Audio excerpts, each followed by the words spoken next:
रूस के राष्ट्रपति पुतिन दुनिया के सबसे ताकतवर नेताओं में से एक हैं, लेकिन उनकी असली ताकत उनके परमाणु हथियारों के जखीरे में छुपी हुई है। स्टैनफोर्ड विश्वविद्यालय के हूवर इंस्टीट्यूशन के विजिटिंग फेलो मैक्सिमिलियन टेरहाले के अनुसार पुतिन के पास कम से कम 1550 लंबी दूरी की परमाणु मिसाइलें तैयार हैं, जबकि यूरोप के पास इसकी तुलना में सिर्फ कुछ 100 है। सवाल उठता है कि अगर पुतिन के साम्राज्य को खत्म करना हो तो कितनी परमाणु मिसाइलों की जरूरत पड़ेगी। परमाणु हथियारों की गिनती किसी भी देश की सैन्य शक्ति और वैश्विक दबदबे का संकेत देती है। रूस और अमेरिका इस मामले में सबसे आगे हैं, जबकि कई और देश भी इस होड़ में शामिल हैं। फेडरेशन ऑफ अमेरिकन साइंटिस्ट की रिपोर्ट के मुताबिक रूस के पास 5580 परमाणु हथियार हैं, जो दुनिया में किसी भी देश से सबसे ज्यादा है।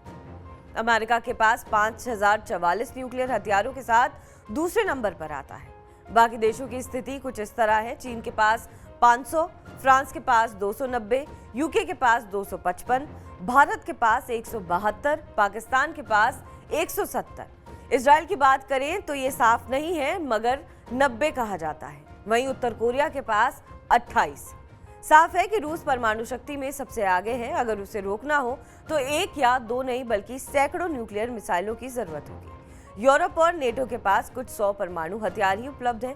ऐसे में अगर रूस के खिलाफ परमाणु युद्ध छिड़ता है तो पश्चिमी देशों को रणनीतिक रूप से सोचना होगा।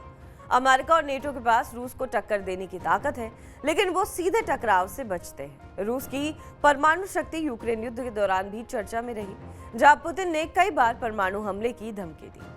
परमाणु युद्ध की स्थिति में रूस को पूरी तरह खत्म करना असंभव नहीं, लेकिन बेहद खतरनाक होगा। अगर रूस पर हमला हुआ तो उसको जवाबी हमला पूरी दुनिया के लिए विनाशकारी हो सकता है। दूसरी चीज ये कि रूस पर सैकड़ों न्यूक्लियर मिसाइल गिराने से पूरी दुनिया में रेडिएशन फैल सकता है।